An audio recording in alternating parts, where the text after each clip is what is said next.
Hi, today I'm going to explain an American psychological horror thriller film called Gerald's Game. Spoilers ahead, watch out, and take care. Jessie and Gerald are a married couple who are going through a difficult time in their relationship and haven't spent much time together lately. So, to rekindle their romance, they're on their way to a secluded house in Alabama. When driving there, Gerald is already excited and stroking his wife's legs, but Jessie isn't comfortable with it. Moments later, they're startled to see a dog eating a possum in the middle of the street. Luckily, Gerald stops on time and honks to chase the dog away, but Jessie worries about the dog and thinks it must be starving. After a long drive, the couple finally arrives at the beautiful lake house. Jessie rushes in to explore and discovers the fridge is already stocked for them. She then pulls out some meat to feed the starving dog that they saw earlier. Meanwhile, Gerald is in the bathroom, taking a Viagra pill, hoping to satisfy his wife. He comes outside and notices Jessie feeding the meat to the dog, but Gerald is a bit upset because the meat is a highly expensive cut of Kobe beef. Nonetheless, he lets it go and the couple goes inside to have some fun while leaving the door open.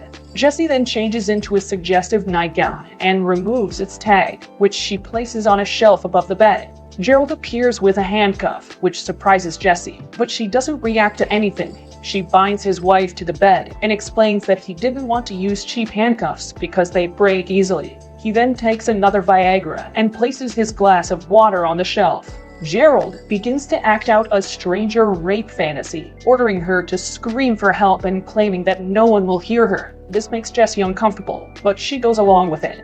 When Gerald becomes more forceful, she asks him to stop, but he thinks Jessie's just playing along. She eventually kicks him off and requests that she be uncuffed. This creates a furious disagreement between the two, and Gerald accuses her of not even trying to reignite their romance. Jessie asks him to open the cuffs again, but Gerald resists and becomes more aggressive. When he comes close to her, she bites his face furiously. Jessie ultimately tells him that their relationship isn't going to work like this. But hearing this, Gerald starts playing the victim, blaming their split on her inability to make love.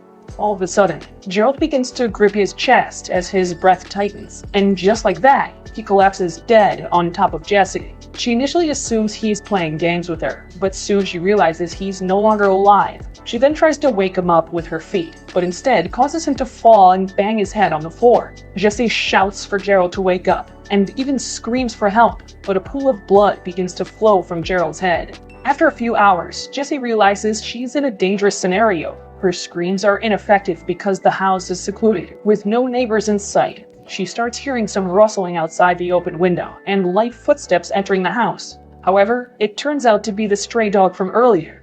As the dog approaches, Jessie understands that he's hungry and seeks to feed on Gerald's body. She yells at the dog to back off, but the hungry dog ignores her and bites Gerald's arm.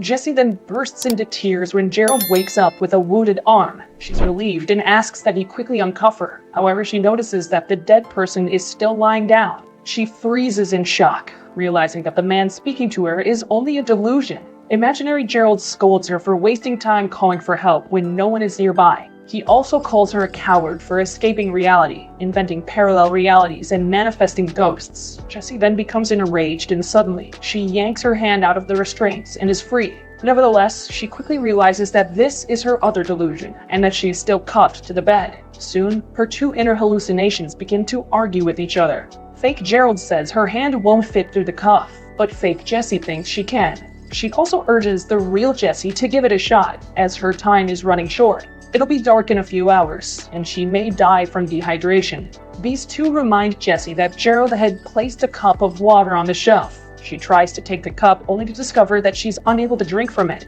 They then remind Jessie that the tag on her new clothing item is still on the shelf. She then makes a straw from the tag and is finally able to drink water from the cup. Moments later, Jessie soon falls asleep and wakes up in the middle of the night due to the dog barking. She's startled to see a tall, disfigured, obscured figure in front of her, which scares the dog away. His hands are almost claws, and he holds a bag filled with bones and trinkets. Then, the fake Gerald informs her that he's the Moonlight Man, a metaphor for Jessie approaching death. Jessie, on the other hand, believes he is a hallucination and tries to calm down by closing her eyes. Just then, Gerald calls her a mouse, which causes her to recall something from the past. This scene then shifts to a flashback of a 12-year-old Jessie who is on a vacation with her family at a lake house. Her father frequently calls her Mouse out of affection. It's revealed that Jessie and her mother are distant and don't have a loving relationship.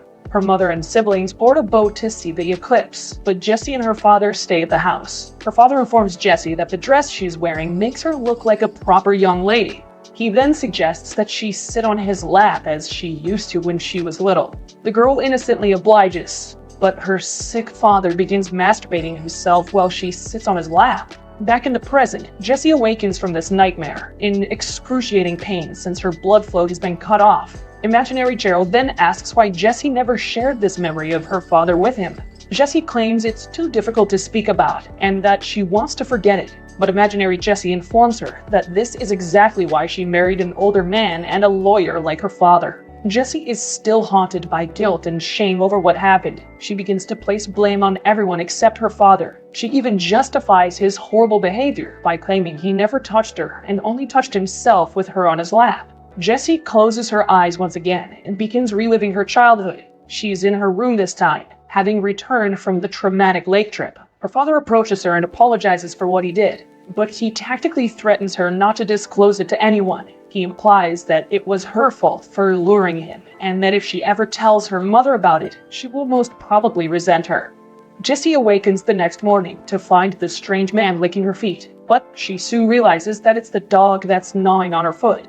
When Jessie kicks the dog away, he goes to eat more of Gerald. Jessie's lips have become chapped as a result of dehydration. Meanwhile, imaginary Gerald begins to scare her of how she'll be discovered dead if someone even finds her. He warns her that when darkness falls, the Moonlight Man will return and kill her.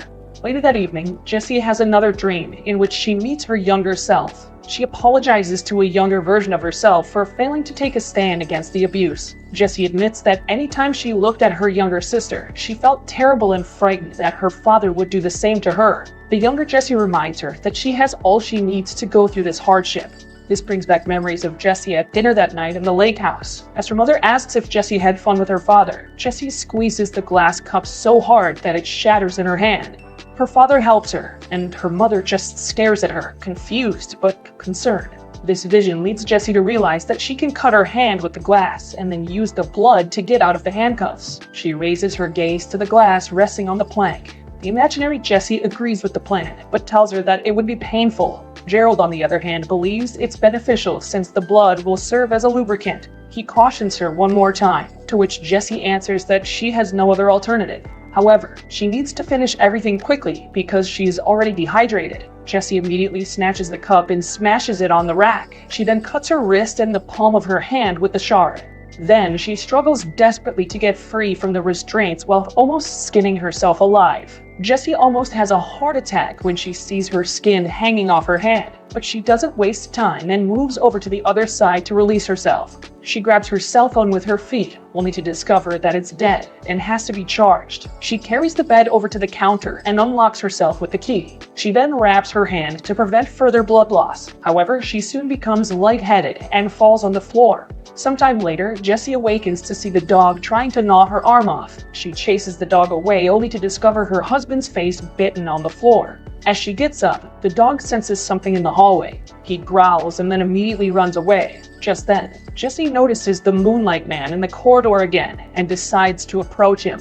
He wants to add Jessie's jewelry to his collection, so she gives him her wedding ring. Finally, alive and free, Jessie drives away in her car, waving goodbye to the imaginary Gerald. But she's having difficulty keeping awake while driving. She drifts, then finds herself in one of her dreams, with a blood-stained sky. Suddenly, the Moonlight Man is in the back seat. He approaches Jessie and whispers the word mouse into her ears. Spooked by this, Jessie rear-ends the car into a tree, which causes a collision, but luckily she's still conscious and alive. After she honks her car for a while, some nearby people come and rescue her. 6 months later, Jessie sits down with her messed up hand to write a letter to her 12-year-old self. She lied to the police after the accident, claiming she had amnesia. She knows more clearly than anyone that a distressing incident might drive one to wipe out a few memories. The doctors have confirmed that Gerald's death was due to a heart attack. Thanks to Gerald's life insurance, Jessie is able to live somewhat a normal life. Using the insurance money, Jessie establishes a foundation for abused children like her. She's no longer silent about what happened to her as a child.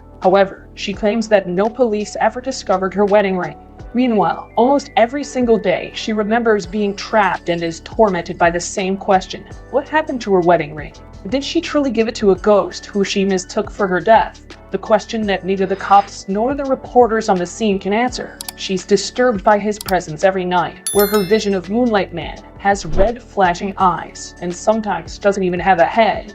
One day, Jessie reads in the newspaper that a man named Raymond Andrew Jorbet has been arrested. He's a crypt keeper who vandalizes graveyards by breaking into mausoleums and stealing jewelry. According to reports, Raymond gouged out the corpse's eyes and other body parts. He also suffers from necrophilia, which means he has intercourse with dead bodies, specifically males in his case. Over time, he progressed to killing people and chopping off their body parts, some of which he eats and others of which he stores. It's revealed that Raymond has acromegaly as well, which causes abnormal growth of numerous body parts. The police discovered his sister and her husband, as well as additional collections of body parts scalped and cannibalized. After reading all of this, Jessie realizes that the ghost she saw at the house was none other than Raymond, yet she's unsure why the Moonlight Man did not attack her. Perhaps he was more interested in the dead than the living.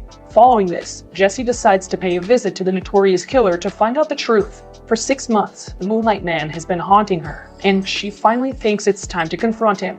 In the final scene, Jessie arrives at the courthouse where Raymond's hearing is taking place. A reporter reveals that he hasn't spoken a single word since his imprisonment. However, when he sees Jessie, Raymond unties himself from the zip ties and mocks her, saying, "You're not real, you're only made of moonlight."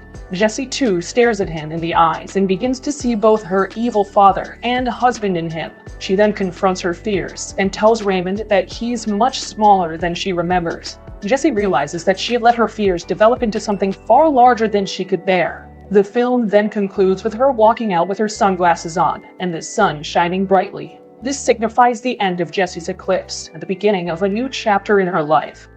If you like this video, make sure to subscribe and turn on notifications so you can watch more videos like this. Thanks for watching.